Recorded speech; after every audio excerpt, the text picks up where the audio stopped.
Well, what had happened was I was feeling ill when I get the house call from Dr. Cassandra.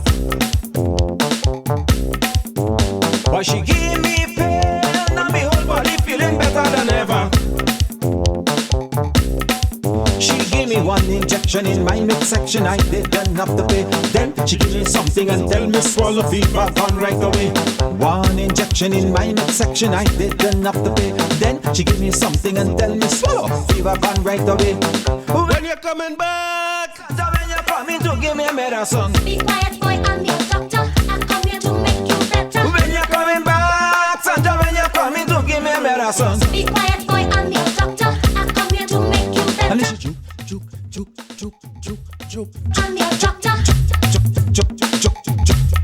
I'm your doctor. She took my hair, she took my there, she took my hair, she took my there, she took. I'm your doctor. I'm your I said, doctor. doctor, please come back quick because I can't bear it no longer. Be quiet, boy, I'm your doctor. I come here to make you Only better. you could ease our palpitating and cool down the pressure. Be quiet, boy, I'm your doctor. I come here to make you She say, how better. you expect to feel better when you in such a hurry? I got two mind to stop the treatment, give you a year in your body. You, when you're coming back, Sandra, when you're coming to give me a medicine. Be quiet, boy, I'm your doctor. I come here to make you better. Be quiet, boy, I'm your doctor. I come here to make you better. Hey, welcome to episode 140 of the Corey Shepherd podcast. Welcome back to everybody who's been listening. Welcome on board to every new listener. Appreciate all you. I missed a little week. I'm your doctor. What you gonna do? Let me tell you something. Last week, what had happened was, right? I am not a man to miss weeks. I show up here regardless. And I want to say this too, right? You see me as a man who like to listen to podcasts and everything. Welcome to everybody, right? This is episode 140. I say that? Tune in and subscribe and share with a friend and like and thing and comment on YouTube. I always get to the YouTube comments, right? That's the only place I could get feedback on what you're doing and what you're feeling. But yeah, I started to feel sick last week, bad boy. I started to feel like I get COVID-25. I said, but all this sort of vaccine and thing. And I still feeling like this. I sort of feel like my sinuses inflamed. I said, well, I was just waiting for the fever and thing to come on. But I don't feel it was COVID. And to be honest with you, if it was COVID, I spreaded it. It spreaded because I did nothing to social distance, to do nothing, no sanitizing, I sneeze and cough all over people. I live home like normal. You remember back in the days when any little COVID scare, you're staying as far as you could stay from people. Now I'm covering my mouth when I sneeze and cough. All hell break loose. I don't think anybody taking COVID serious. Still, anybody here of anybody who had COVID recently or anything like that? Because I certainly can't think of any. And well, all restrictions have been removed. People could travel freely. No, let me talk about this for a minute, right? As we talk in travel, I don't plan to start here, but only don't find flights expensive during COVID, right? When the place was locking down and less flights were available, the prices start to rise, right? And then when COVID, the place opened back up, they say planes now start back to the airports now getting there to recover. Logistics issues and all kind of different things, and they tell us all that was reasons for prices to be up. And now COVID is gone, all restrictions have been removed, everything is free movement, no more mask, nothing. But the flight price, what going on? The flight price and them ain't going back down. I always remember traveling to Miami in particular, you know, Miami baby. But when you're traveling to Miami, I still wait until I see a flight for $262 US on American Airlines. When I get an American Airlines flight, I book that. I don't book no extra bag. I keep in my hand luggage alone. And if I have money to shop, I buy a bag over there, a little cheap bag by Marshalls or one of them places that I could bring back anything I need to bring back and fly for as little as possible. But it seems as though the glory days of travel, they're gone. A flight to Miami now is the same as a flight to New York used to be back in the day, because you used to see a cheap flight to Miami for 2 something, and you could have find a flight to New York for 4 somebody, maybe $500, right?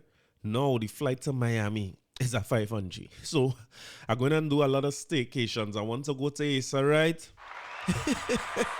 I want to go. I never went to the bird sanctuary. You know, I know somebody one time who went to the embassy to get a visa, right? There's a true story, yeah? Somebody tell me they go on to get a visa. And the woman asked them, you ever went to the bird sanctuary? The person said, well, no. He said, you ever went to the wildfowl trust? Because they said they went for vacation. And when they asked what's the purpose of your trip, they said they want to sightsee and visit. They say, you ever went wildfowl trust? The person said, no. He said, well, explore your own country now. Denied. You know what I mean? Explore here, and then you will study to explore other people's place. But no. I'm back.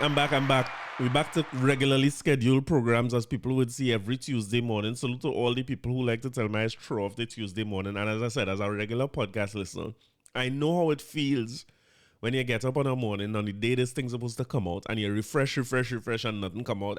So my apologies, but I wasn't feeling good. I still feel a little sinusy and nasal, so I had to do a little nasal voice, but half a loaf better than no loaf at all, right? You know what I mean? But on the mend, I don't think it's COVID. I don't think it was that bad, but you know when man gets sick, how man is get. And another news of sickness and so on. I giving all you a heads up. You see, in my new life of trying to become better organized and a better planner and so on, I am forecasting what's going to happen. So that at least if I have time off, because somebody tell me during the week, well, I mean, at least you could post something. If you know no episode ain't coming out, you have a whole Instagram we follow, and you could at least post and say, true. I should. You know what I mean? But I didn't. I'll get better at that. What I need in the interest of forecasting and in the interest of full disclosure, I still all my business anyhow, you know, I get licks for that home sometime, you know, when I overtalk and I overshare. But I will let you know that, yes, Sunday of this week would have been exactly 1 year since I did Achilles surgery. If you're on this journey long time, you'll remember that, you know, I can't believe a whole year passed since then. And a year in my life is, give or take, 52 episodes, somewhere around there, right? So 52 episodes ago, I was playing football and ruptured my Achilles and had to go in for Achilles surgery one morning. And you know, even then, I don't miss episodes now. I just want it to be known, right? But I had to go and do Achilles surgery. Salute to my guy, Dr. Sergey Adonin. Take good care of my Achilles is back.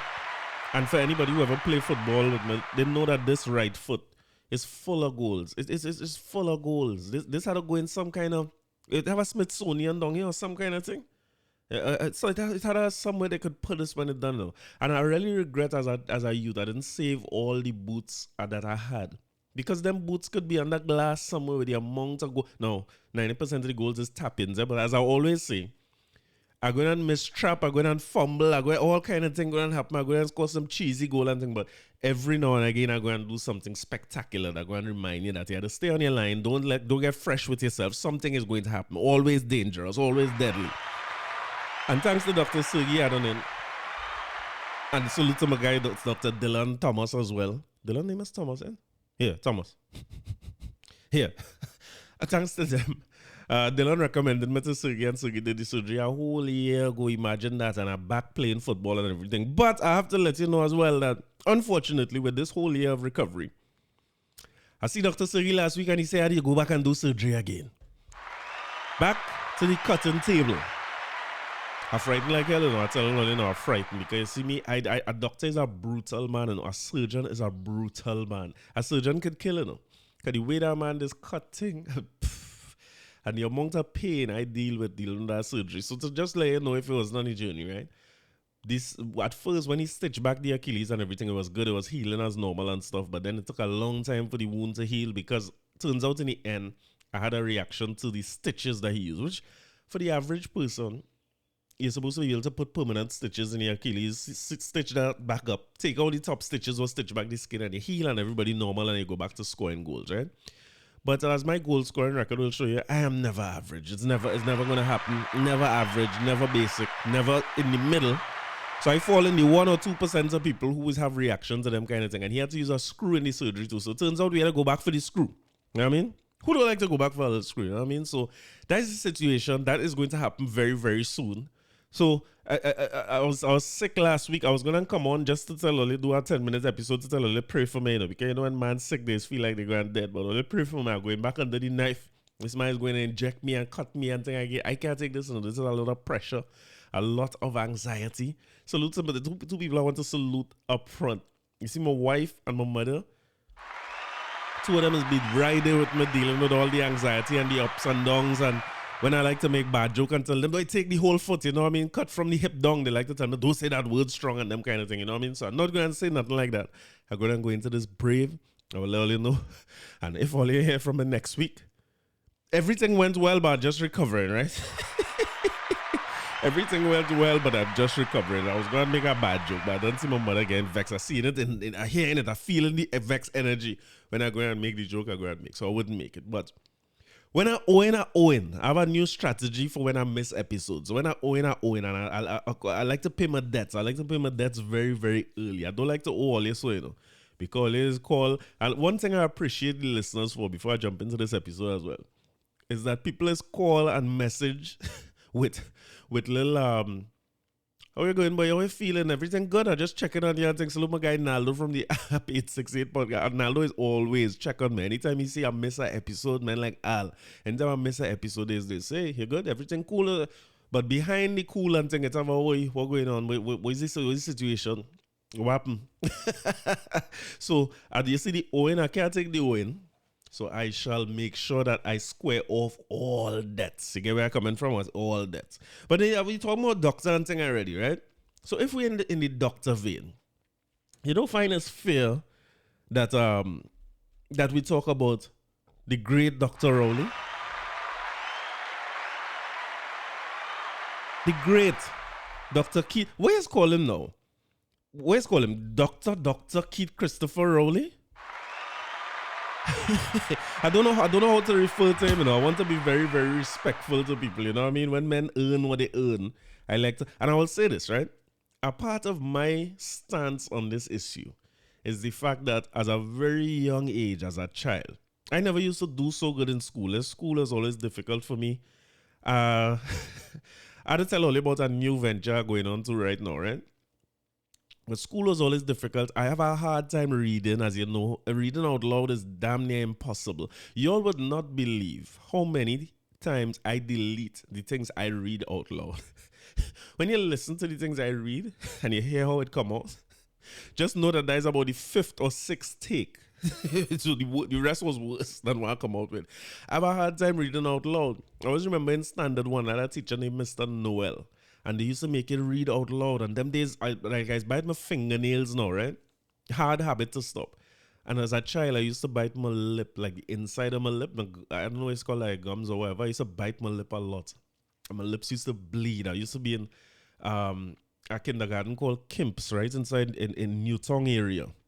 And so to Miss Douglas, Miss John, they had a crew in there, some ladies who run in the kindergarten, and every day they used to carry me by the sink to wash out my mouth because I used to bite my lip till it bleed. Them days ain't no always anxiety and them thing, but heavy anxiety you're dealing with as a little child. And I remember reaching all the way to standard 1, and in Mr. Noel class, the teacher was Miss Richards. And now that I look back at it, Mr. Noel might have been like it had OJTs them time or apprentice or whatever it was, because he was pretty young. He would have been in his 20s. And Mr. Noel used to make us read, boy. He put everybody out in his circle. If you know Newtown boys, between Newtown boys and Newtown girls is St. Patrick's Church, right? It's on Marval Road. And we used to go out in the courtyard where would basically be the parking lot for the church, right? And that man would put all of us in a circle and take out that West Indian reader. All you remember West Indian reader, about a little red book with what would be the simplest stories when you think about it now. It wasn't nothing complicated to read, but I couldn't read so good. You know what I mean?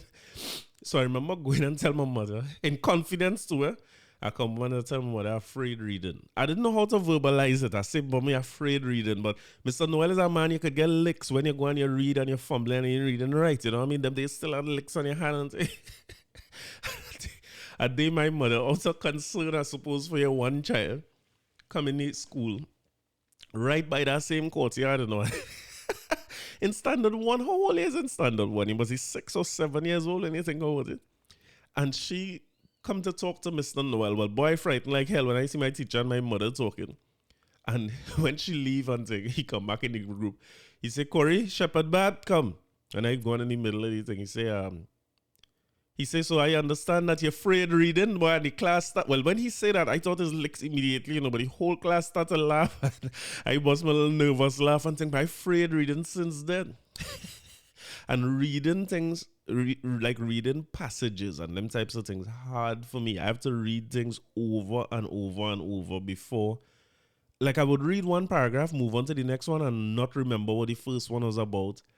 It's difficult for me to follow. If that's why listening, I suppose, to people like Dale and Tony and them over the years, Umbala, rest in peace, was so important to me because I used to get most of my information from listening to things. Reading is difficult. I could read textbooks, so I could get through with school to an extent, but it used to take me a long, long time to read. I always say that I have a crew of people who was around me in UE days. If it wasn't for them, I don't think I could have get a degree because I needed them to help me through the reading. If they know something and they explain it, it's easier for me to understand it when somebody tell me what it is than to sit down and read out a whole long passage. Or it's easier if you list things in point form, like you have 10 points, I could memorize them 10 points pretty easily. But when you write paragraphs and something, I can't understand where you're coming from. And if you're talking and you're boring too, I can't understand where you're coming from at all. So my bias on this topic comes from the fact that I struggled with education for a long time. I repeat CXC. The first time I do CXC, I get 4 twos. No, I get 3 twos and a 1. I think the 1 was in POB. And I get 3 twos. Maths was not included. I might have passed English, geography. 3 random subjects, and I had to go back and repeat CXC in Fatima. Thank God for Father Gregory because I wasn't getting back into Fatima if not for him. And our class was so bad, we had a whole repeaters class. A whole class of us had to repeat.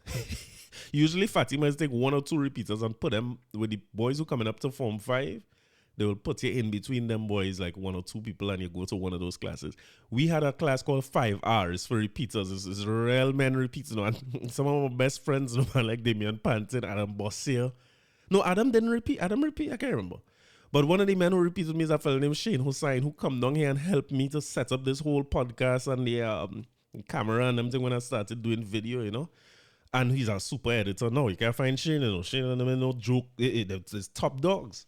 But when I struggled like that in CXC and then I went to A-levels, I couldn't get into A-levels in Fatima. I had to go Tranquil. And I went to Tranquil with a lot of expectation because the principal, salute to Dr. Sandy, rest in peace. Dr. Sandy had a lot of faith in me. I was well spoken and I'm a little jokes and thing, I could charm some people if I talk to them, but what they don't know is I can't read. But they have this Fatima expectation that I bright and everything, and I play into that, and that allowed me to do very, very well in a few subjects, because I do 4 subjects, but only pass, I think I passed Econ. I think I had an A and a B after A-levels. And I might have passed, I get a B. No, I get A in GP. Remember general paper? It's like that. And I got a B in MOB, Management of Business, I think it was. And I failed Econ and Accounts. I know I had no hope to pass A-level Accounts, right? I don't think I ever passed an Accounts exam in my life. Maybe whatever UE tell me I had to pass, I passed. Thanks to people around me too. And then I repeat Form 6 while I was working. I went to elders classes on, that's Pembroke Street? In Tong, Esmeralda Building. I went to elders classes and I sit through A-level Accounts and Econ while I was working in TSTT. And I get through the Econ, I end up with a B in Econ, I get A and 2 Bs, right? And then I get accepted in UE to do Carnival Arts. I really wanted to do business, eh? Now that I end up in this podcast, right? And what I end up being passionate about and following, I wonder if I wasn't getting guided in a way to go and do Carnival Arts. Imagine if I had done Carnival Arts, but you don't know if your journey change, if your destination will be the same, right? But, and who knows, I might still go back and do that.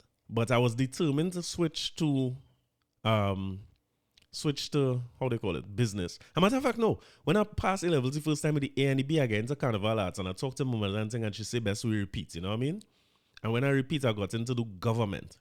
So I start UE in year 1 doing government, and I had to read about Aristotle and Plato and Hegel and Rousseau. And let me tell you something. When I went them classes, people who lecture in them classes was, I think, Dr. Linda Babulal, if I have that name right, Laguerre, Hamid Ghani.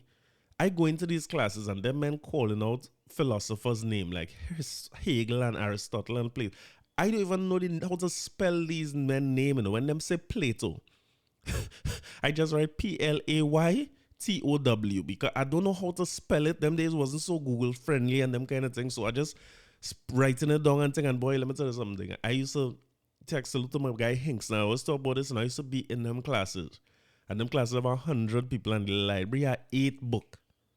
So if you tell you had to go back to a Plato book, it's only a 8 copy of that book. I used to text Hinkson and say, Hinkson, Plato, borrow that book from me. And poor Hinkson also he want to embarrass me because me know how to spell Plato. So I tell him, get Playtow, and he still come back with the right book, you know what I mean? Completely lost, you know. And I sit down in those classes just trying to learn and absorb and be interested in politics 101 and them kind of courses.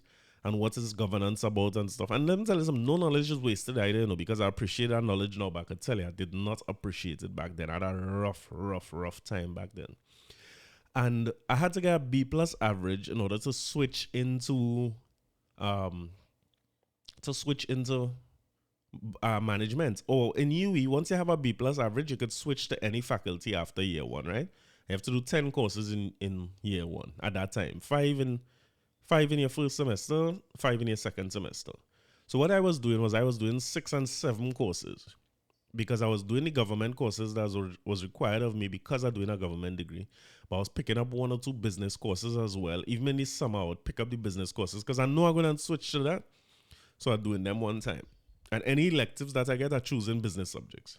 And I end up getting a B plus is 60% and above. Boy, my average is 58.9. You always had to take the adventurous route to take it out. That's why I try to talk to my son now to just be organized and be disciplined and consistent and things. Because boy, I didn't have them things. So I ended up with 58.9%. And I had to go to admin building. There had a lady named Tyra Bacon back then. I had to get a meeting with her. You can't see Tyra Bacon at all. I never get to see her. But they say she has to sign off your switch to a different faculty. By the time I got to talk to, I guess, somebody who would be representing her, they told me that the dean of the faculty had to sign off the form first. They had to agree then that I could switch, and then they could go ahead with the switch. And she'd tell me, well, if your percentage is 59 point whatever, you cannot switch. So I had to talk to the dean. The dean was a man by the name of Arjun. I want to say Surendra, but I can't remember. And Arjun had taught me ethics. A matter of fact, at that point, I hadn't even taught me before, so I don't know who's Arjun, but I get to find out who's Arjun. But I went and I looked, I see him on campus. And if you know UE back in them days, like I lecture now, and I sometimes when the level of availability I offer to my students, I in a WhatsApp group with my students, they could message anytime, they call me, they talk to me, and think, we didn't have that back then. That's something called office hours, once a week, where you had to make an appointment to go and see a lecturer. During that time, you couldn't really see a lecturer outside of that. They're not even sure to be on campus. And in fairness to them as well, it didn't have things like WhatsApp and WhatsApp groups and things to make things simple back then. So I, looking for Arjun, camping outside Arjun's office, you know what I mean? I deal with him, and boy, let me tell you some Molly thing with Hinkson right there with me too. You know, this man is getting A's in all these subjects. You know, he don't need to help me in no way. He don't need to be nowhere near there. But he right there with me when I'm looking for Arjun. It's me and Hinkson going to look for Arjun. And one day I walk in, I don't know where I was heading at. All of a sudden, I see on the top field outside the admin building, Arjun is walking pell-mell coming across the field. And boy, you see the determination when you really want something is a hell of a thing, you know. Because I run. I may know who I was talking to, which woman I'm trying to interfere with. All I was always doing, I run across that field. And I went and talked to Arjun. And to tell you how determined I was, I always had all my grade slips and everything with me at all times. So it was easy for me to pull out my grade slips while I walk in with him. I say, so my name is Corey, I think I want to switch to him, but my average is 59.8. He say, here, what, if your average is that, you can't switch. You think it's 60. I say, yeah, but is it, I doing well in the government, in the courses, I doing well. I just end up with an average. He say, what's your grades? I say, well, I have 70 in statistics, I had this and that, 85 in this, 72 in this 60. Hey, but these grades sounding good. How your grades, how your average so low if your grades so high? So I bust out my grade slips now and I say what's something. So all the business courses is where I get the A's and the B pluses in. And the only courses I have C's in is the government courses. And Arjun sign off, while he walking across that field, that man sign off my form right there. He said, all right, no problem. And sign off my form. Well, I leave that field, went straight back to Tyre Bacon office. I submit my thing. And they let me into business. Now, I would like to tell you it's a great success story, and I went on to get first class honors and thing in business. I did not. I struggled like hell. I ended up with upper seconds, but I struggled like hell with almost every single course. I tell you, I can't read. It's a struggle. I was fortunate with my mother's help, particularly, to always work, right? Because when I was leaving Fatima to go to Tranquil, I had started working in TSTT at a little summer program. So I used to work 1 or 2 months every summer after that, or vacation, or whatever you want to call it.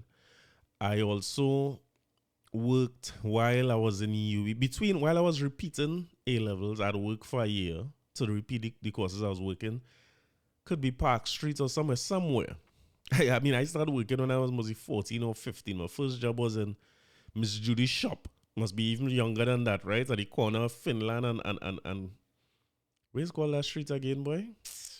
Finland Street and Vidal Street. They had a little shop there. Miss Judy was Steve Seeley wife. If you're moving to the left, hey, that's Steve Seeley wife. I used to work in her shop. $10 was what I used to get. I didn't know how long the $10 was for.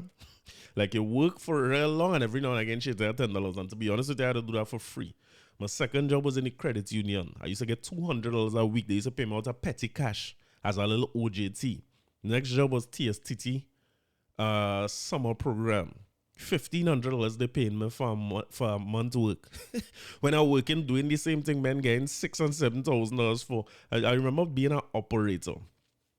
We are answering 6411 information calls, or them days you had to call the operator before you call overseas for operator as dial assistance or something like that. And I used to work there. The shift workers in TSCT at that time who was working in operating as operators would work maximum 3 hours at a time. So men would come in and work a 3-hour shift and go home. And when they clock their card and they work the 3-hour shift for however long, they get paid double, triple what I making easily. I gained $1,500. And I remember my first 15, I went and buy a Jordan. I take my whole 15 and buy a Jordan. So I like lying when I find out I can't get no more money. And even when I went to UE, any break we had, whether it was Easter, it was summer, whatever, I used to work then too all the time, to the point where, again, salute to my boy Hinkson, because sometimes when I get NNTSD and September come back and UE start, and the manager, people like Martin Young or Lester Weeks used to come and tell my boy, we need you, you're leaving, we need the position here, you could stay for next month. I used to spend the whole of September, sometime all into October, me ain't going back to school yet. I working full time. And Hinkson is going all my classes with him and sign on whatever needs to be done. Them days are no digital age, Nobody can track your attendance just so, So because of that, after I finished undergrad, I was able to get into Lockjack. Not because of my grades. Most of my friends had better grades and better marks than me, but what I had was a lot of work experience, which you needed to get into an MBA program. And then I got into the MBA program at 24 years old. I was accepted at 23.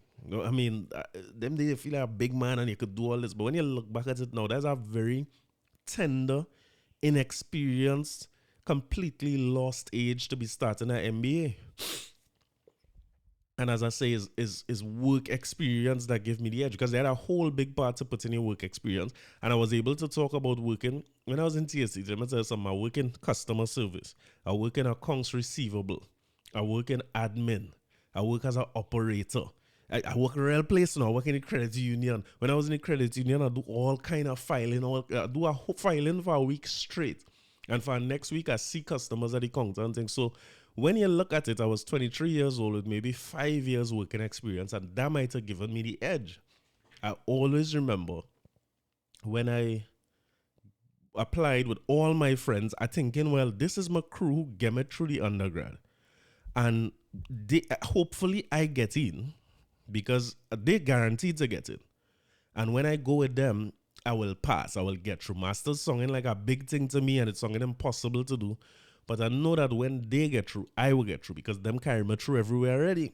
So, much to my surprise, when I get accepted and everybody around me, nobody else get accepted. I was like, what the hell is this? At this point, I don't want to go because I don't know if I could get through. I don't know if I could pass these courses without these people. And I excited for myself, but I feeling bad for my friends, and I'm thinking, but what is this? Can I really do this? Can I get through this? Can I accomplish this if they're not there? And maybe if I don't go now and I just continue working, I could probably go when they apply next year, because it have no part of my mind thinking that they could not get accepted. I thinking all of we going to do this together. Well, I really come home to tell my mother. I come home to tell my mother, here now, I get accepted to do the masters, but I don't think I would do it. I would delay it for a year and work, and then reapply next year when Hinkson and them gain. You know what I mean? Instead of understand 23-year-old thinking, you know, when you're young, you're young. And when I always remember where I was right by the front door in my house, and I'll come and I tell my mother, I say, Mommy, here now, I applied for the masters and I get accepted. And I was waiting, my next words was, but I'm not sure. Before I could get it butt out, that woman hold me and hug me up so tight. I said, but what the hell? And now that I look back at that moment, when you have a child who never come no more than 30-something in tests, and you hold on your tongue, boys. 30-something every single time. Who fail out all the CXC thing on them and had to repeat. Who fail out all the O-level thing, A-levels on them and had to repeat. And then all of a sudden, that same child come and tell it again, let's do the masters at 23. When you look back at it, a parent can't really feel nothing but proud. You know what I mean? So I say, oh, my mother unreasonable. I say, this woman, she don't understand. So I never get to continue the part where I want to go. I still let me call my father. He's a man of logic and reason and understanding. And he's a man. He's not emotion, you know what I mean? So I call that man and I say, you know, I get accepted to do the masters in lockjacking. And them days, it wasn't lockjack night then, it was UE IOB, UE Institute of Business, at the corner by Page, upstairs FedEx. And when I call this man to tell him, I say, hey, what you see? I get accepted to do the masters, you know. I say, but I ain't feel like going, you know, because he said, boy, you mad or what? What you talking about not going, you're going. You crazy or what? That man shut down that idea so fast. And so now I go in, and the 31st of August 2004, I started in September 2004. The 31st of August 2004, I went online with my squad, men like Many Faces, men like Colonel, everybody. Colonel was living out of the country at that time, and he had come back for that summer. That summer was epic. I was working main complex, TSTT on Frederick Street, doing nothing, skiffling on the people work all day and liming and coconuts, and every nightclub it have a day whole night. Because at this point I know I'm going back and study, and it's just freedom. I just burn in whatever I earn and have a party and have a good time. I remember going to Macreep. The squad in Macreep is my boy Pablo, Many Faces, Colonel, everybody, about 20-something away in Macreep. We had that time, we play and lime whole day. And them days I don't drink a drop of alcohol, you know. And I come home so tired that I didn't want to drive the car into the driveway, right? I'll park on the road because I get up early the next morning to go to work and stretch out the last how much of a little work I could do again, because just now I'm going back to my MBA. As a matter of fact, I was working on Park Street and I did the MBA while I was working. I didn't stop working. I was stay working on Park Street through the MBA. And boy, listen, when I get up the morning, I had my shirt and tie. You know what I mean? I'm on my shirt and tie and thing, and I'm good to go. 8 o'clock I had to reach for. I had to go around in St. James and pick up. I used to pick up a girl named Leslie and Bradshaw every morning to drop her to work. She come into work with me and come in with me. When I go on outside, no car. I have a B12. The B12 was parked up in the road. When I come out, no. The last thing my mother told me, go and bring the car inside, but I'm tired. I say, yeah, just now. I'll go on and sleep again in the morning. When I reach out, no car. I stand up, I watch my key, and I watch the spot. I say, what's going on here? I go on back inside for the spare key now, right? And I come back out with the spare key. and my key. And I stand up on that spot and I'm watching the 2 keys. I say, but wait, is this really? I start to walk around the corner now. I walk down on Muckrapp Road. Me know if I feel the car. I don't know what. I can't figure out what is happening, boy. I come and tell my mother, I say, for me, like, the thief the car. Well, you know you have to hear talk there now because she tell you move the car and they're going to thief the car and thing. This is just before I ready to start Lockjack. So when I go on to start now, IOB I should say, when I go on to start, I traveling to work then from a man who driving.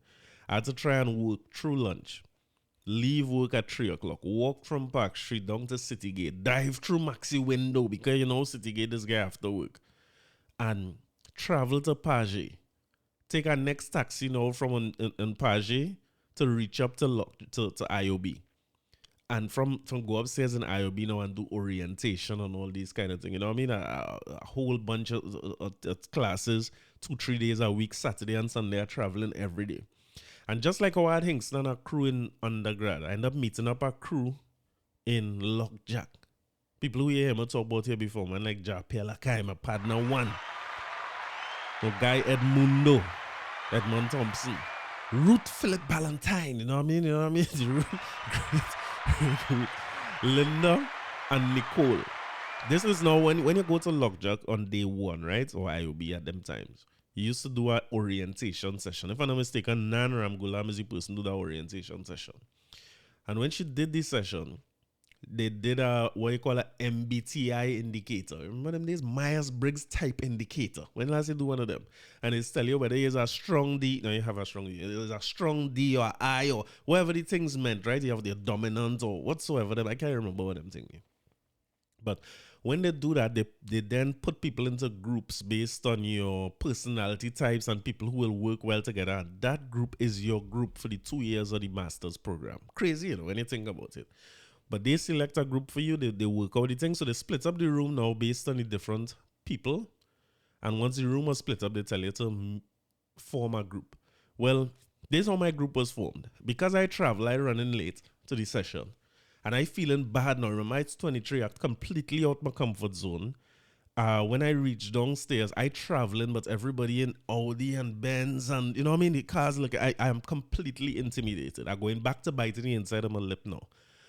And when I walk into that room, when I was going up to the room in IOB, I done feeling bad. I feel like a loser for reaching late. I saw a guy walking in late, and this man looked completely unconcerned. He is walking slow. He opened the door, come 100% confident in himself and not caring about the fact that he's late. He walking, strolling in, he opened the door, walked through the front, and my mind was like, wherever that man go, I follow him. I say, I following he. This man, no, knowing me, I would have walked in that, close back the door easy. So down in the closest seat I could see and shrink in that class. But this man walking in the thing, when he opened the door and he realized I behind him, he said, come down, thing, close back the door. I just walk behind him and he sit down. Wherever he sit down, I go on where he sit down and I sit down next to him. And we ended up on a table with who would have been Nicole and Ruth, part of the group at that time. So when they say the group, we were already kind of chit-chatting on the group, and I follow in big man say, well, we together. I said, all right, well, 4 we together. And then they tell us the group have 6. And I remember seeing Edmund and Linda on our table looking so professional and poised and distinguished that I look across and I say, hey, tell that man and your wife, let that man and your wife come in the group. You know what I mean? Just your mind's so small and so limited and so sheltered. You don't even know. You just assume that 2 of them looking professional, they're husband and wife. And 6 of us form a group. And again, like I would say for undergrad, going through those exams and heavy assignments in Lockjack and living loose, working every day, sleeping out wherever I get out of bed. It's loose. It's looseness. I just living and having a good time. But without 5 of them around me, there's no way I was getting that degree because I can't read. You understand? So if them don't explain these things to me and take the time to listen to my juvenile and childish concepts and so on, there was no way I was getting through. And I remember being extremely intimidated in those classes, not realizing that a lot of them intimidated by the fact that I am 23 and fresh and young and now come out of school, and they think that because I am a master's program, I must be some crack shot at undergrad. You know what I mean? Because you would think there was only one other girl, a girl by the name of Karen, who was my age coming into the program. So they must be watching two of us like them had to be the best and brightest in the nation to get into the highest or the most difficult MBA program to get into in the nation. The highest. That was the big boy MBA at the time. So when I looking at them and in terms of their job and thing, and I as a customer service rep, I don't even know how to say that and them kind of thing. Them watching me like, boy, this boy is bright like hell. So every time I open my mouth, them listen to me, you know a damn thing. I just repeating why I hear singing and them saying, undergrad. And through them, and I'm not discounting my own work and my own determination and everything, right? But I will say that through them, I end up getting my master's degree, which I'm also very proud of up to today. But I'm saying all that to say, right? That's a very long story to get to the point I want to get to, which is the fact that the great Dr. Keith Rowley was given an honorary doctorate by Howard University. If you're tuning in for the first time, I have a tendency to stray, right? But I always get back to a point, and the point I'm trying to make here is, you see, when people accomplish things, I have an enormous amount of respect for what people accomplish. And while an honorary doctorate is something that anybody, that could be conferred, it is conferred upon you, right? And they have to choose who they're going to confer with that. It's not anybody could just get selected for honorary doctorate. So before I get into the opposition response and them thing, I want to take a moment to congratulate him for being able to not only get a doctorate on his own or a PhD on his own, but to be selected by Howard University to be the recipient of a doctorate. And I also want to know what to call him. Should I call him Dr. Keith Rowley? Because my whole journey in education take me up to master's level. I also start another master's program in Penn State, which COVID destroyed. I don't know if I was started back, not to be honest with you. But I always wanted to have a PhD. That's something that as a man who can read, I always say, boy, if I could reach doctor level, I feel like I accomplished something. I struggle with education. I struggle. Some basic concepts just be beating me and them kind of things. So I say, if I could become Dr. Corey Shepherd one day, that would be amazing to me.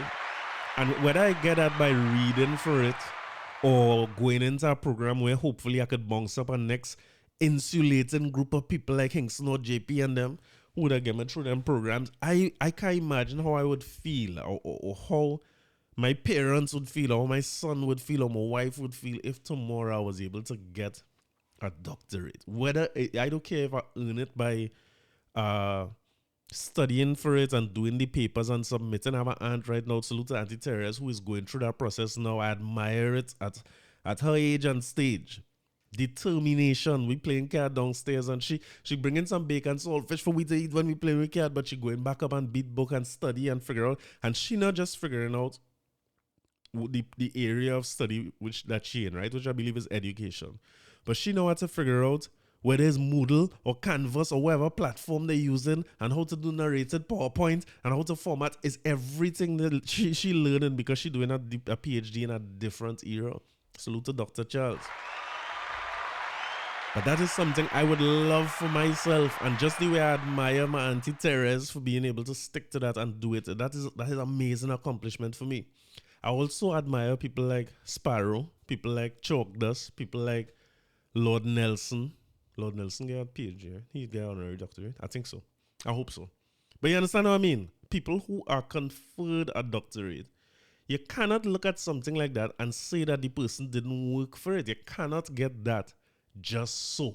It is something that I always remember being in one of the things about being in Lockjack is I was in Lockjack at the same time. They used to have something called an international MBA and a executive MBA. To do an international MBA, you had to have the grades, the highest, well, very high grades. Let me put it like that, right? You had to have very high grades coming in, because if it wasn't getting in if your grades were not really, really good in the undergraduate level or in your previous master's studies. And you also would not have gotten in if you didn't have enough experience, as I stated, right? The executive MBA wasn't like that. The executive MBA, as the name suggests, was a route that was created for executives. So, for instance, if you had a lot of experience in a field and a lot of accomplishments in a field, you would be able to apply for MBA even if you didn't have an undergraduate degree because you took the executive route. Because somebody who running, let me say somebody like the original Neil and Massey, whoever them be. Neil might not have no degree, but Neil run a big multi-billion-dollar corporation. You can't tell me he don't know more about business than an average undergraduate person with a business degree like myself. So what they do is they put them through the executive route to study. And so what they do is they give them the academic things that they need to learn quickly in programs like those. And most of it is applied, is typically shorter than an international MBA. But I would put it to you that while you need the grades and the work experience against an international MBA, it is harder to get into executive MBA because of how much work you need to put in real life to be considered and accepted into executive MBA. And my theory is this. I don't like the idea that people who in an international MBA could look at people in an executive MBA and say them get through. It ain't no get through. It ain't no get through. You work very hard over your lifetime in your career to be able to even be considered for a program like that. So I because of how much education is a struggle for me, I don't like the idea that people just, that ain't nothing big. That ain't nothing major. You know what I mean? That is small thing. I don't like it. I find you earn your right to be there next to me. And probably you have more of a right to be there than me because I get through academics, which is good. But getting through real life application is what I trying to do via academics, if that makes sense, right? So when I see people get honorary doctorate and people just want to waste it down and say, well, you and the man is partner and you could get a man the other Republic of Trinidad and Tobago and he gave you back a doctorate. I would agree that look like them two men is partner and them line up themselves with thing. But these things have a process. The other Republic of Trinidad and Tobago have a process. And the PhD from Harvard, the honorary doctorates from Harvard have a process. My guy Wayne in Howard, he's not no fool to be, because some of the articles I see written here is crazy to me. They're almost talking as if this conference of a degree all of a sudden put the university into disrepute. You know, maybe I shouldn't lead up to this saying how bad I read. I just set up myself for failure here, going to attempt to read this. No, but I want to read for you a few of the responses of not just the opposition, but prominent business leaders, people who I think would just say, hey, good for you. You know what I mean? This was nice. Headline from Anna Ramdas, nepotism and cronyism. This from the 19th of May 2023 in the Express. Howard University in the United States is being called upon to explain why Prime Minister Dr. Keith Rowley is really deserving of an honorary doctorate. The Gary Abood-headed fisherman and Friends of the Sea and retired sociology lecturer Rudy Chato Paul Sr. He had too much letters saying finish right. Have written the university's board of trustees seeking answers as to why this honor was bestowed on Rowley, as they have the opinion he is undeserving. Chato went on further to request that the honor be rescinded. Salute to you, Chato. Last Saturday, Rowley received an honorary Doctor of Letters from Howard University during the 155th commencement of the convocation of the main campus of the university's upper quadrangle in Washington, D.C. President of Howard University, Dr. Wayne Frederick, was presented with Trinidad and Tobago's highest honor, the Order of the Republic of Trinidad and Tobago, during the 2022 National Award Ceremony at the President's House. In a letter dated May 16, 2023, FFOS wrote to the chairman of the university's Board of Trustees, Lawrence C. Morse, noting that U.S. President Joe Biden had commended Rowley at last Saturday's event. FFOS noted that the Howard University's website states that an honorary degree, the university's highest honor. Let me repeat that, right? An honorary degree is the university's highest honor, which means that if I earn the degree and I went and I put in the work, I don't want to say earn as if the honorary didn't earn it. I put in the work based on coursework and research papers and defend my thesis and all the things you have to do, and I get it. The highest honor is still the person who had received it via the route of being an honorary degree holder. .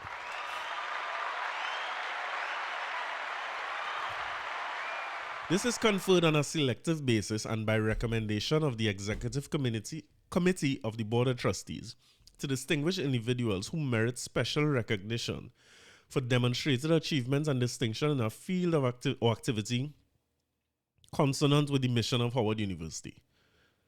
I want to get to what these fellas saying, right? The letter stated, we are writing to request from the Board of Trustees at Howard University the relevant, specific, and itemized information pertaining to the demonstrated achievement, in quotation, demonstrated achievement and distinction in a field or activity consonant with the university or the mission of Howard University regarding Rowley, as preferably recommended by the Committee of the Board of Trustees. FFS noted that it further read Howard University values and all that kind of thing. They say the letter stated we would imagine such carefully itemized information would be readily available given the deliberations that would have taken place prior to confirming this honorary award, and look forward to a prompt reply within 3 working days. I like it.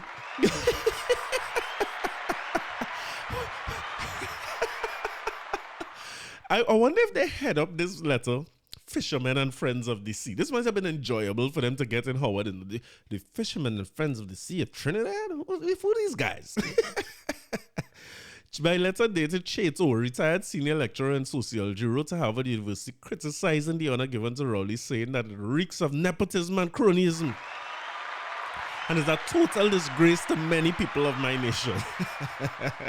Paul stated that many TNT nationals heard the many accolades heaped upon Rowley by the university's president, and 99% of them inaccurate.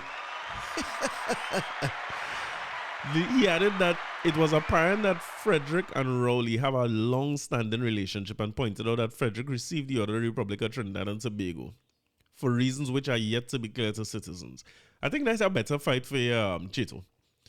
He went on to be quoted as saying, it is said, and indeed unfortunately so, that one poor decision by a couple of third world politicians have managed to bring your organization into international disrepute.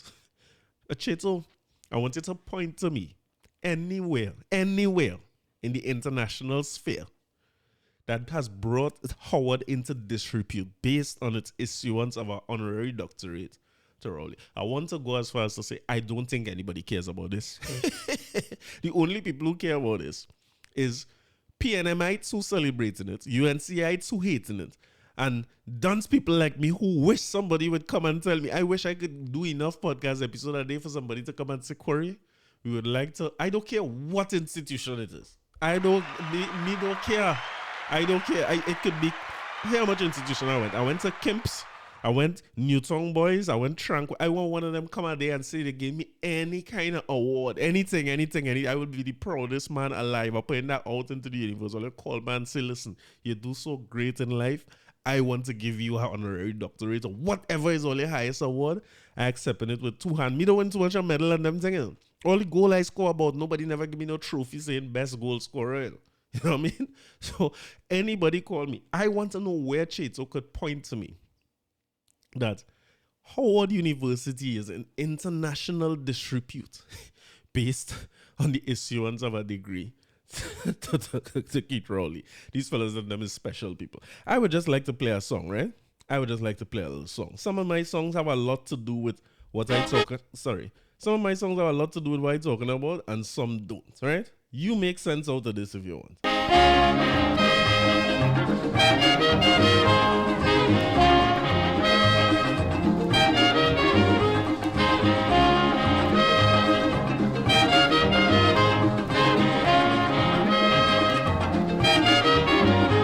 All of them that give in the verdict about the doctor getting me sick.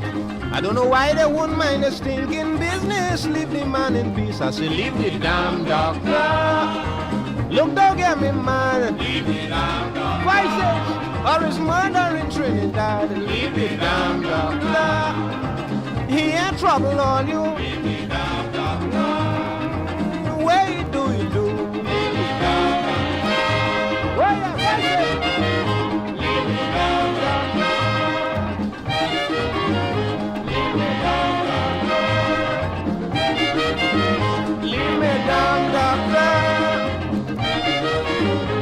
is the other party is there.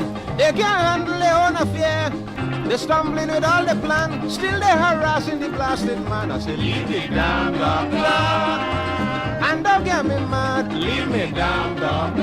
Way, or his murder in Trinidad, leave me down, doctor. He ain't trouble on you, leave me down, doctor. Way, or his murder in Trinidad. Way.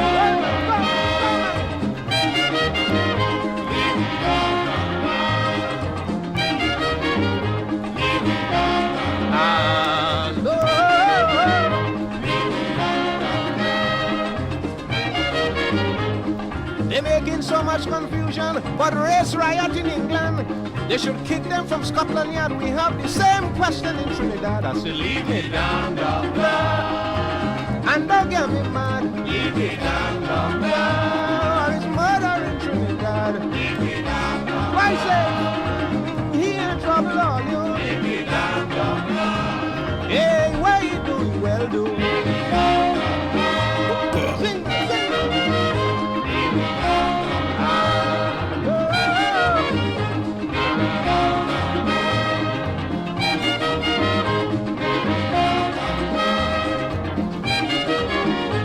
Well, the way how things shaping up, all this nigger business must stop. I tell you soon in the West Indies, it's please, Mr. Nigger, please leave it down, doctor. And don't get me mad, leave it down, doctor. There is murder in Trinidad, leave it down, doctor. Yes, he ain't trouble all you, leave it down, doctor. Yes, where you do, you well do.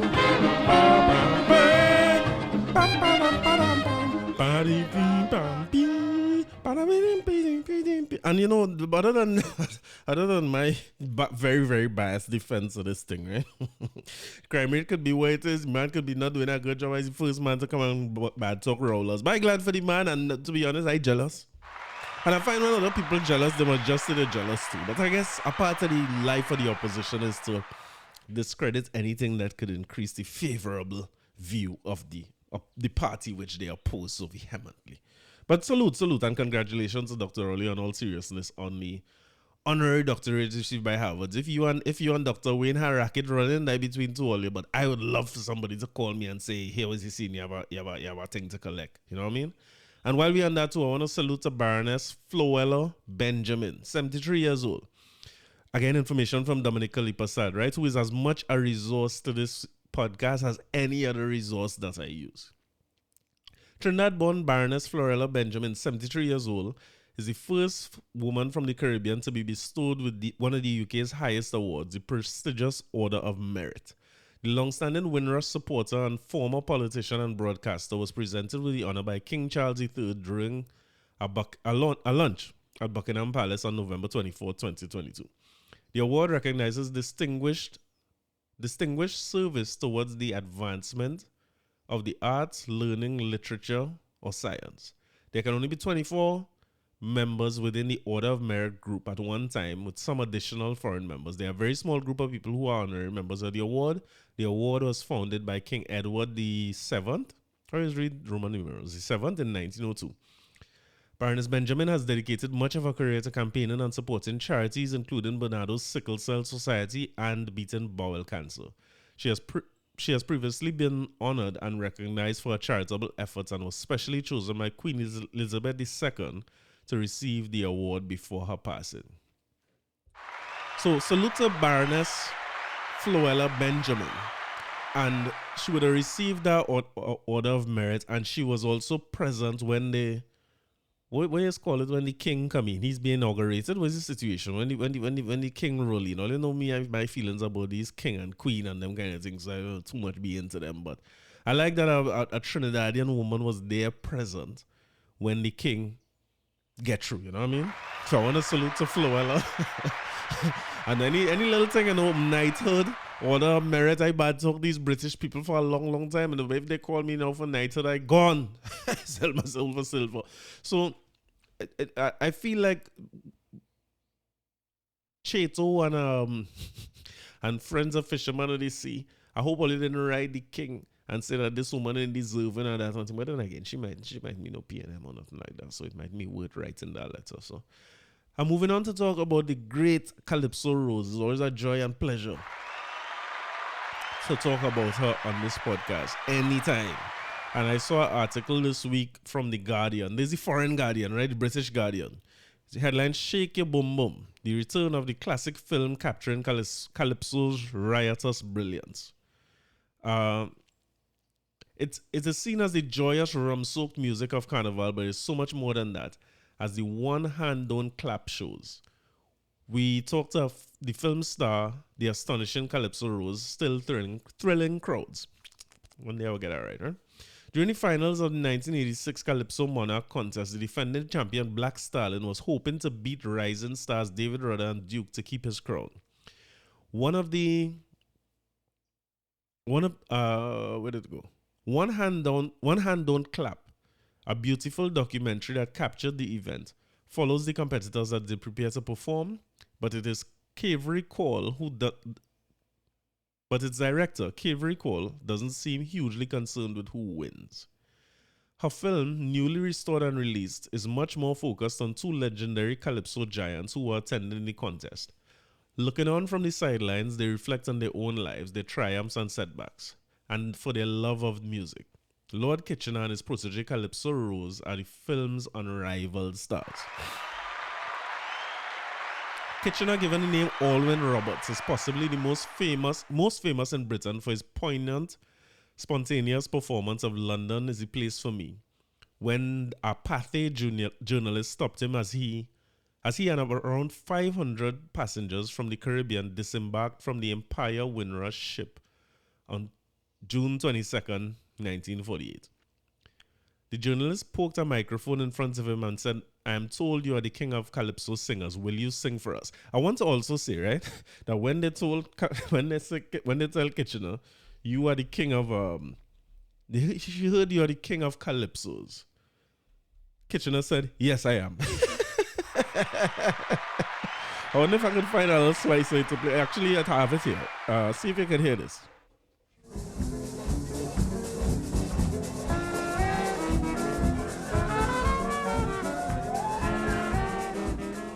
The Empire Windrush brings to Britain 500 Jamaicans.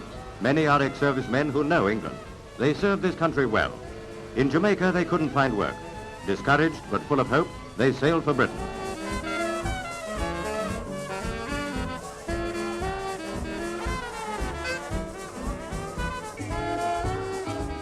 The Colonial Office gives them a more cordial reception than was at first envisaged. Now, may I ask you your name?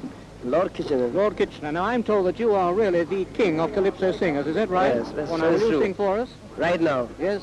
London is the place for me. London, this lovely city. You can go to France or America, India, Asia or Australia, but you must come back to London City. Well, You hear the ad-libs too? Salute to the great Lord Kitchener.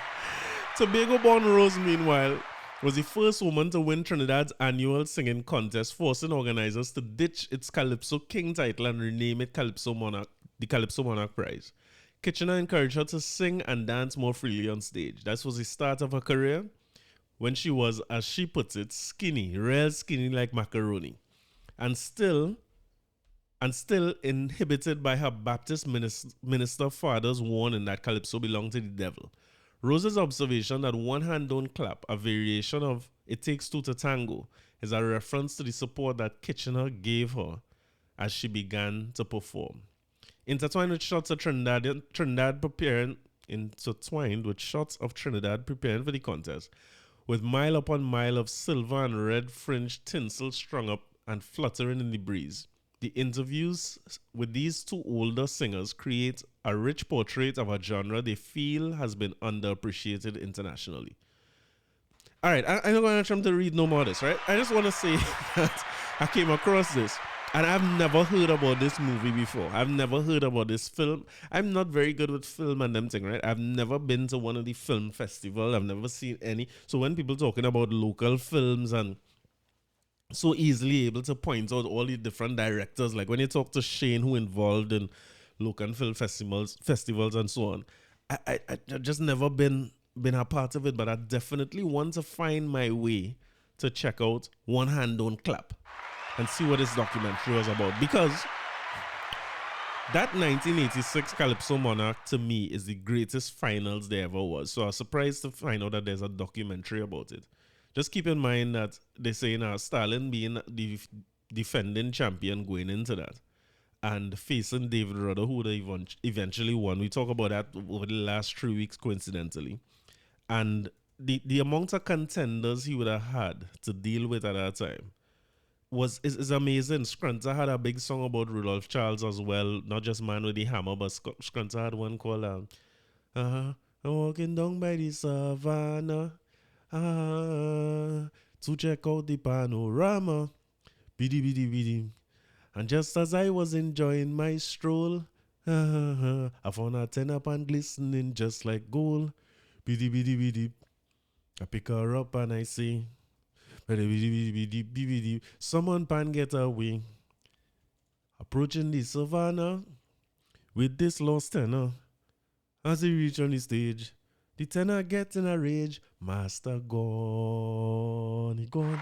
Let me tell you something. I want to Scrunter's greatest songs in one. I don't know if it's a very popular song, but it's to me one of the best songs Scrunter ever sing. Go and find it, right? If I could tell you the name, I lie, but go and find it. It was one of the best songs they would have ever had. So for a final like that, which would be full of heavy hitters, so Rudder winning there, having to defend against Stalin, Scrunter being a big one, Kitchener, Rose, all of them in that competition, and able to come out, and that shows you how not how important the Calypso Monarch competition is, but also how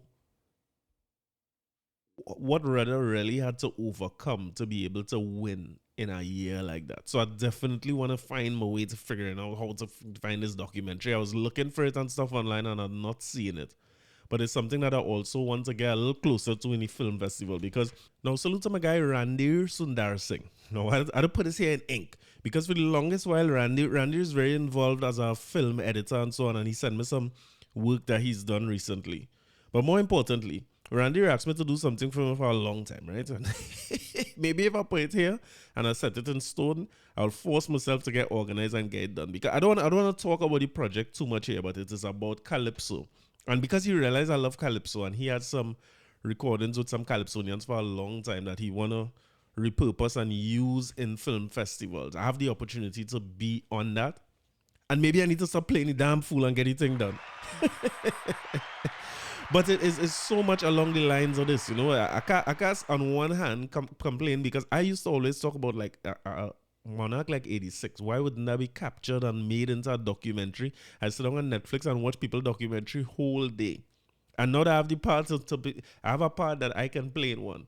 I play in the fool and wasting time. So I organize it myself, right? And I get into that. Salute to Randy and the team. His team is doing excellent work on that. But generally speaking as well, I want to make sure that I'm a little more involved in the local film festivals. Because I'll tell you something that people tell me all the time now, boy, you know real Calypso and you know plenty about Calypso. And I mean, I know a little bit.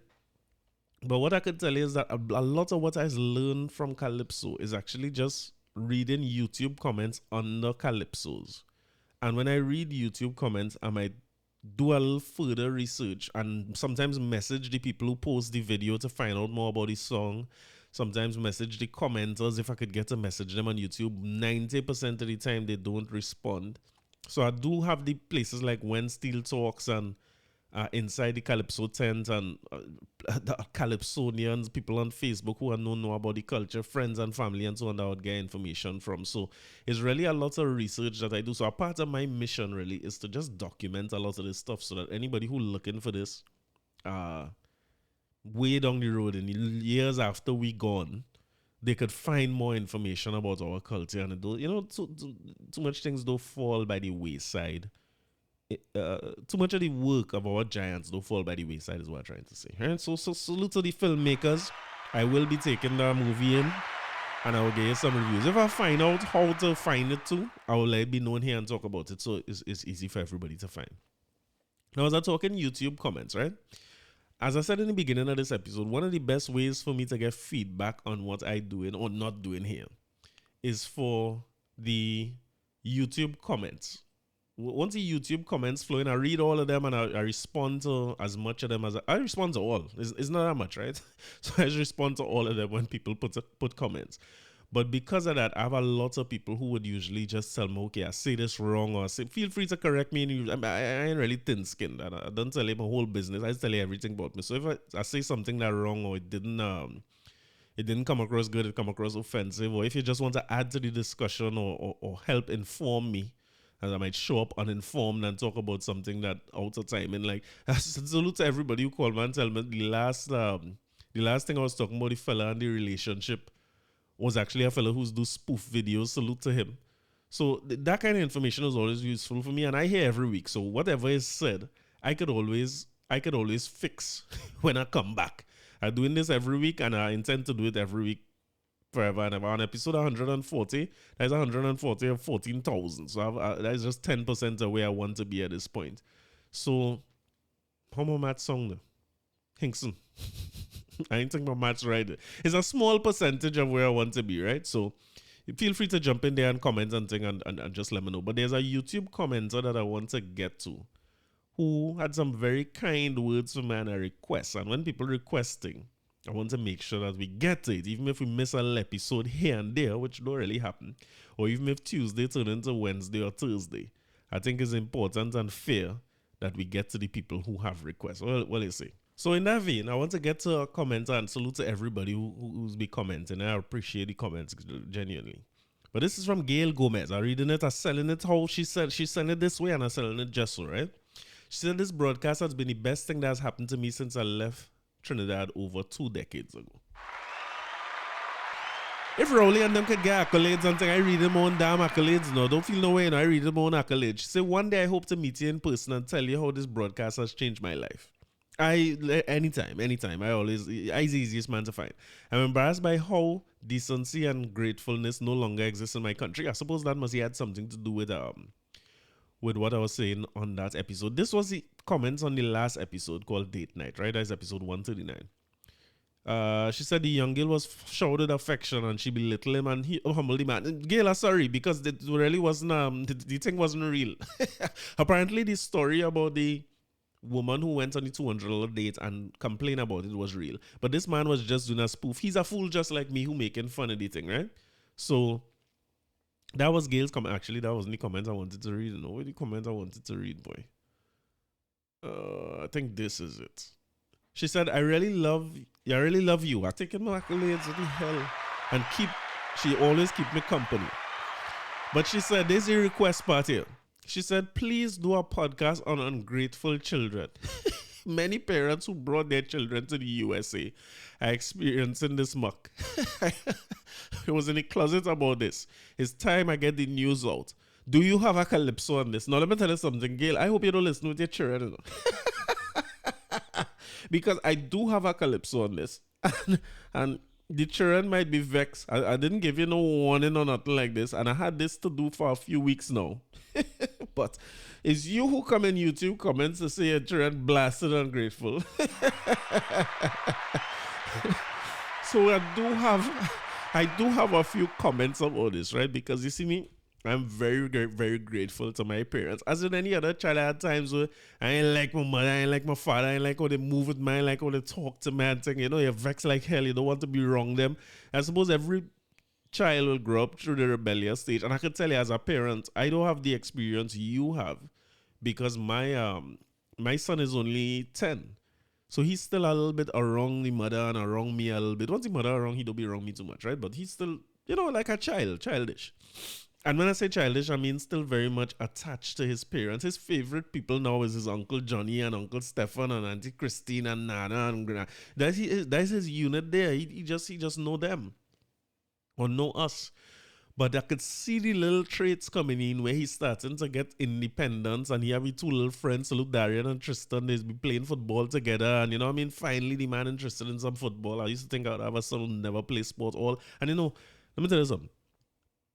I go all over this place and score goal. All kind of football. I play big goal, small. I score goal all about. And you know this man wants to be a keeper.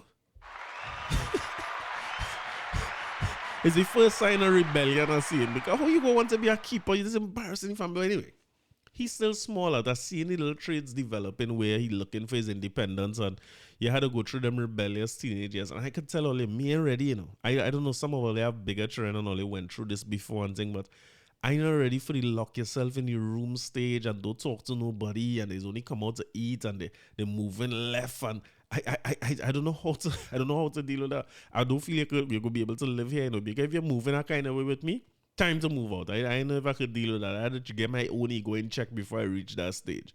But I want to, before I give too much comments on this, right? I want to play 2 calypsos as requested by Miss Gomez. I don't want to leave nothing undone, and I don't want to leave no stone unturned, right? But because I know that while parents go say the children are ungrateful, Miss Gomez, I want to talk to your children. I want to talk to your children. I want to find out if it's you alone complaining or if them complaining about you too. But you make the request, right? So I will play the song for you to talk to them first. And then I will play the song for them to talk to you.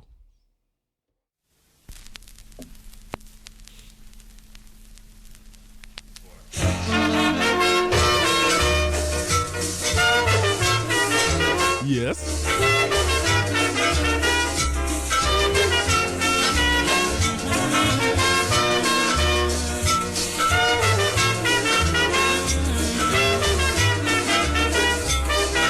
Play this for them. The clothes you wear and the food you eat, man, how life was going sweet.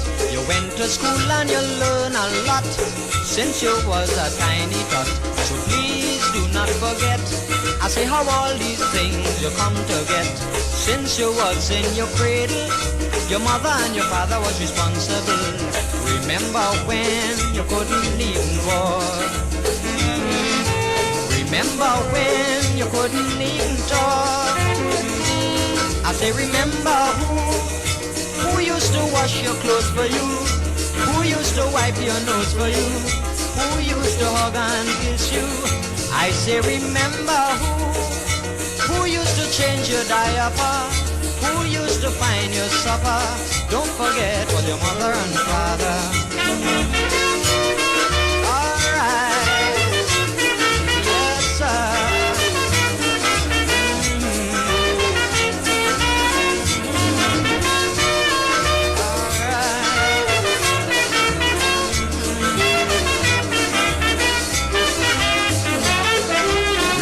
When things was going fine, with not a worry on your mind, and when things wasn't so good with you, who was the first ones you would run to?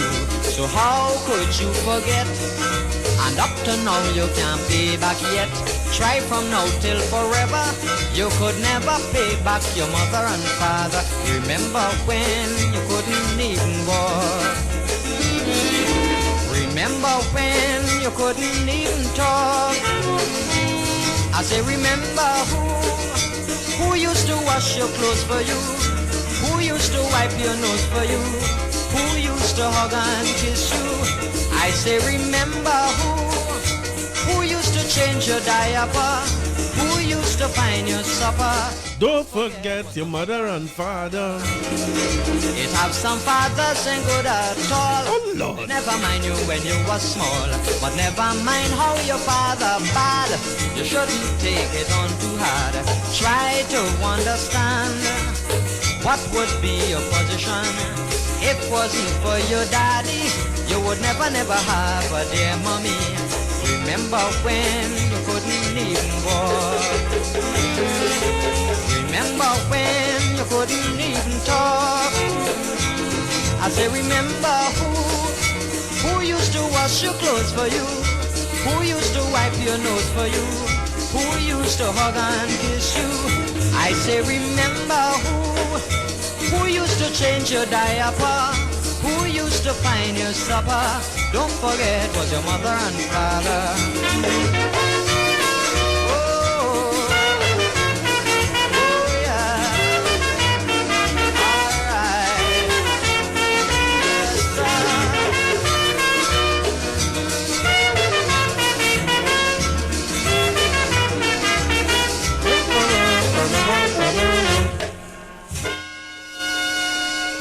There is a fellow by the name of Lord Christo. The great and unforgettable Lord Christo. You hear what the song say? So to miss go, you see a children. The woman say, he's a grateful children. You bring them here, they do the black thing. Children frustrating Gale in the States. Listen, that can't be no easy situation. I can't talk to that too much as I say my son young, but the only thing I will say about that, right, is I remember one of the closest people who passed away in my life is a lady by the name of Auntie Maria. That's my aunt, right? My mother's sister. And not to make the thing heavy or morbid or nothing like that, right? But I always remember in that funeral. Funerals is a big thing to me, right? Funerals and cemetery and them thing. I think I grew up around plenty of that, so it meaningful. And I suppose it's a checkpoint for everybody in life, right? And sometimes that is bring the reality of the thing in. And I always remember Canon Nolly Clark, I think, was the man who do the funeral. And we used to go to the church in St. Crispin is the name of the church.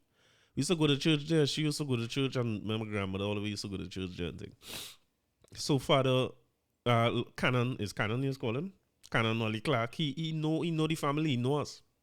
And he had to do this funeral and talking about her and stuff. And one thing that I will never forget, he said, which I suppose people would hear many times in life, but that was my first time hearing it, so it was profound. And he said, children expect to bury their parents. And when a parent has to bury a child, it's not easy. And boy, let me tell you something. That I remember my grandmother's reaction to that because she was the one then burying her child, right? And I remember her just saying, You know when something hits you, I can't even do it as deep as she do it. She say, hit you.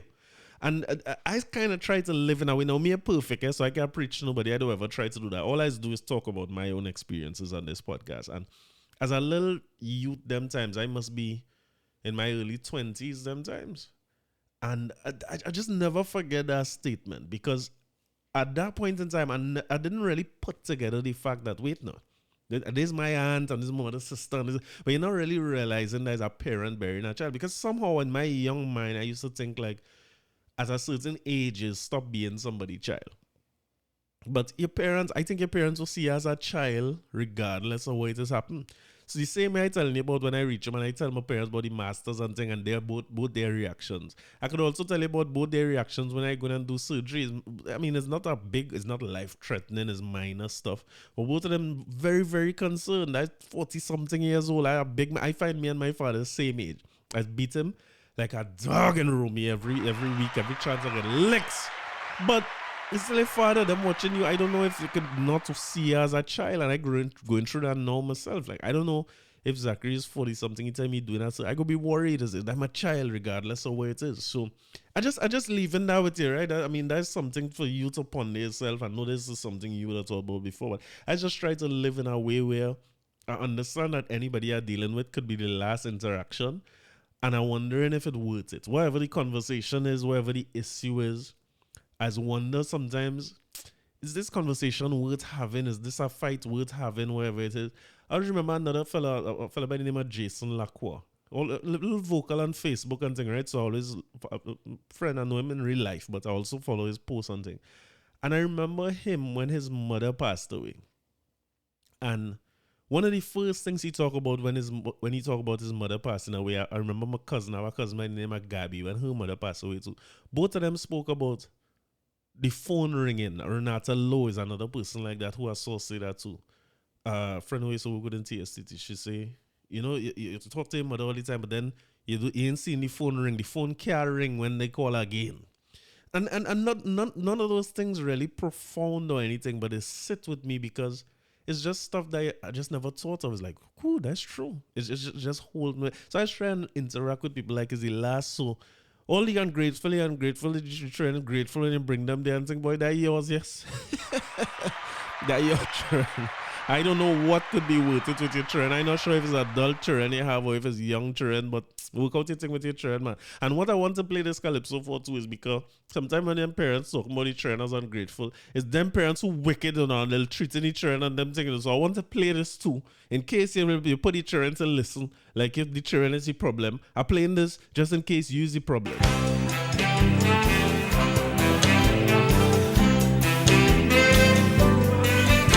One of my favorite calypsos, right?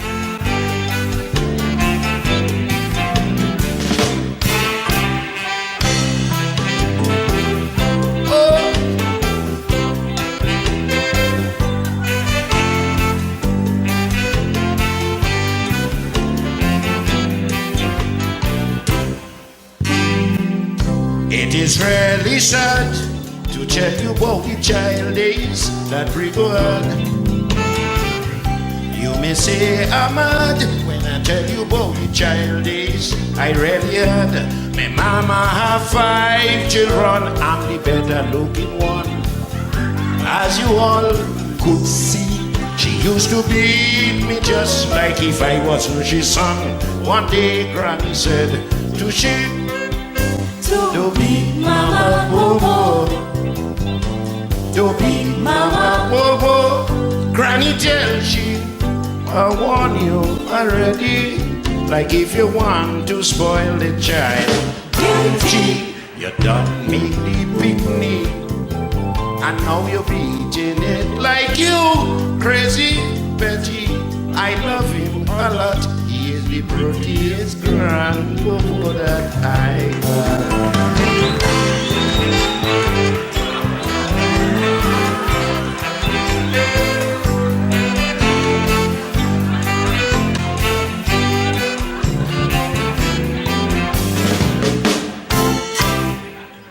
I sure you don't know, when I was small, I was a marasmi poo-poo.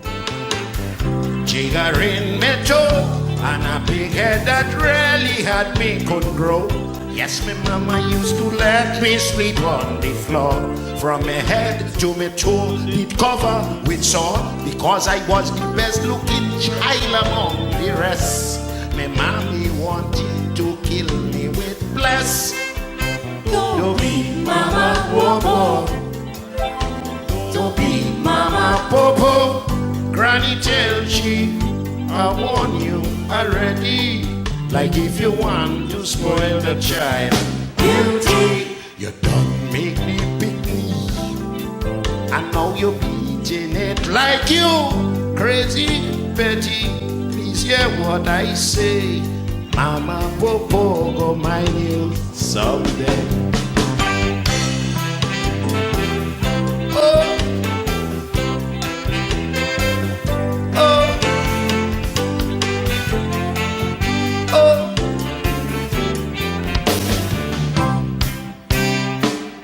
My loving granny, you know she died when I was around 23.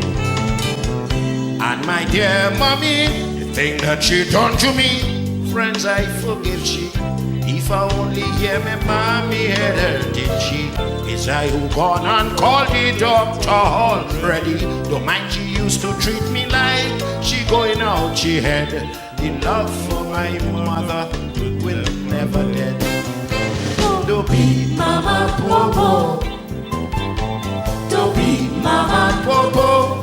Granny tell she, I warn you already, like if you want to spoil a child. Guilty, my mommy get angry. You know she take me and send me down by daddy. She give me away, but I still live to take care of she today.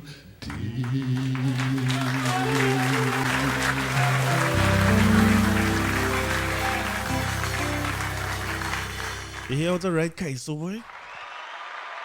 Great Brigo.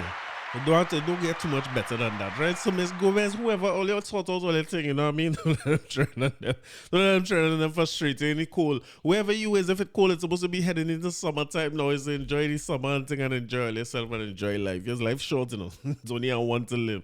All the ungrateful is yours. You have them so.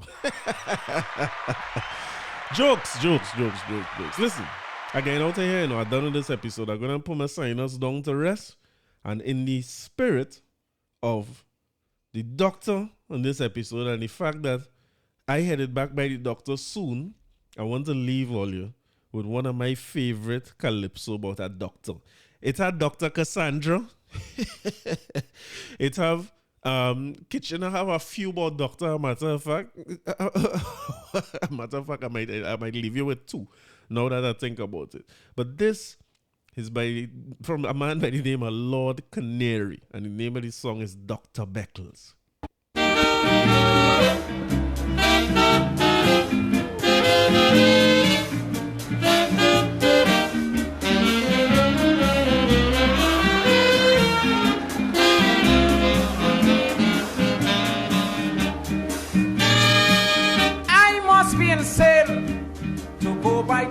Beckles Clinic again. I must be insane to go by Dr. Beckles Clinic again. I was suffering from a certain thing which caused me to go by him. One injection, he said, that will bring you fit. Well, if you see how he planning to give me it, he make a bend down and touch me too. Then he come round behind me so his 2 hands on my shoulders that I could see. Still he using a next hand to inject me.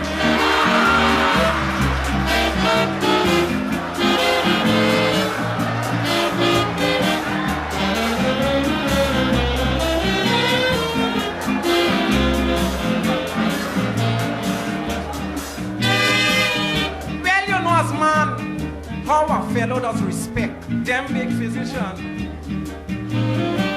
especially when you're sick and you're hustling to get a remedy quick.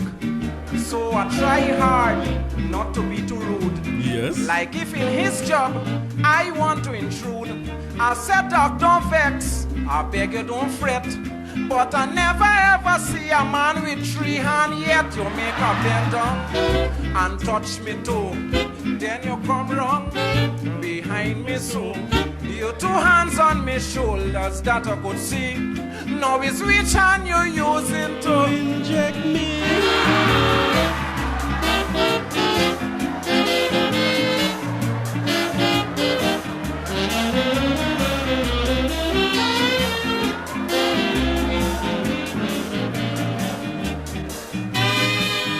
I said, Dr. Beck, this needle that you have, I want to inspect. He said, take it cool, position yourself, and don't be a little fool. Don't fight up, I beg you don't shake. This needle of mine, very quick to break. Stop behaving yourself like a little child.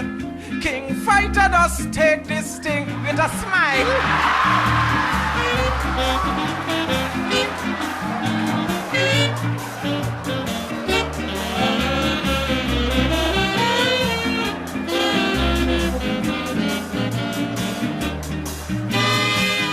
Is now I get blue, cause I suspected what he trying to do.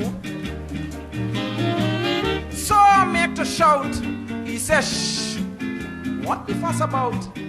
Well, I won't shame to talk as man. I make a quick swing and snatch the hand. Well, if the doc had injected me with that thing, what a hole would I leave inside of my skin? So I said, Doc, I thank you much, but this skin your needle wouldn't touch. Your injection may be good, but not for me, sir. You could keep it and give it to King Fighter.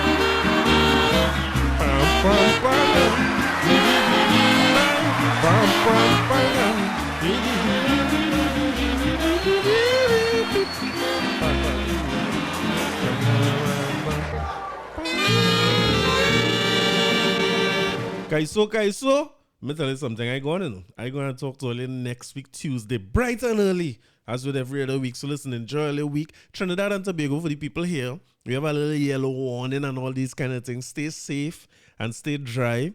I've been warned about talking about too many, you know what I mean? Too much personal divulgements on podcasts and so on. But I want to tell you that Paula Stacy was praying last night for the Carney River to Bussy Banks. I never seen nothing like it in my life. I was shocked. I would think that people prayed for. She said, hey, this life ain't easy, you know. People say people just not to go to work when the morning come. But so all you have a great week, have a productive week. Everybody stay good. I hope all you enjoy the episode. All you tune back in next week. Share with a friend, subscribe, and all these nice things. All you know where to find, man. As I say, when I own as a man, like to pay. So I'm leaving all you with this one to end episode 140. Yes.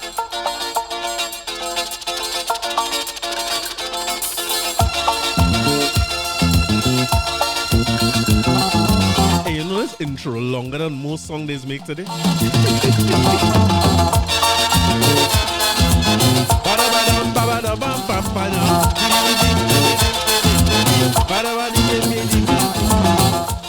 a good week, Have something upful.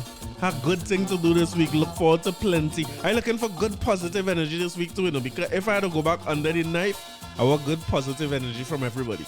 And I get a call this week too. Besides the sickness and the little bad news with the surgery, I get a call this week too that is one of the most exciting calls I've gotten in my life. I can't talk about it yet. But I'm looking for good vibes and good energy towards that call too. And when it comes true, I'll tell you what it is. And if it ain't come true, I'll tell you what it was too, because it is one of the most exciting calls. And based on that call, I know I'm doing something right. So good energy. Audrey, you are moving nice. You won't take the doctor advice. You know I'm suffering with the flu. The doctor tell you what you have to do. I know you telling me you don't agree with what the doctor tell you to give me. Give me the thing when the doctor order me. Give me the thing. Yeah, you know it's important. Give me the thing when the doctor order me. Give me the thing. Why you act so reluctant? Give me the thing when the doctor order me. Give me the thing. Yeah, you know the condition. Give me the thing when the doctor order me. Give me the thing. And I need your attention.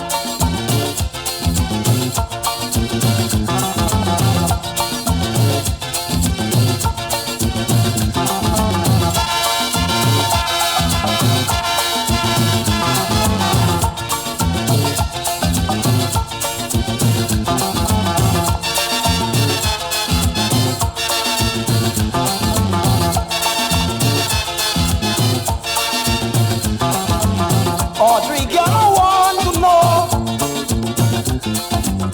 why you have me suffering so. Can't you see that I am very sick and really want to get better quick? Now will you stop your fooling about and throw me medicine down inside my mouth. Give me the thing when the doctor order me. Give me the thing. Girl, you know that I want it. Give me the thing when the doctor order me. Give me the thing. Can't you give me a little bit? Give me the thing when the doctor order me. Give me the thing. Why you hiding the medicine? Give me the thing when the doctor order me. Give me the thing. Audrey, give me the reason.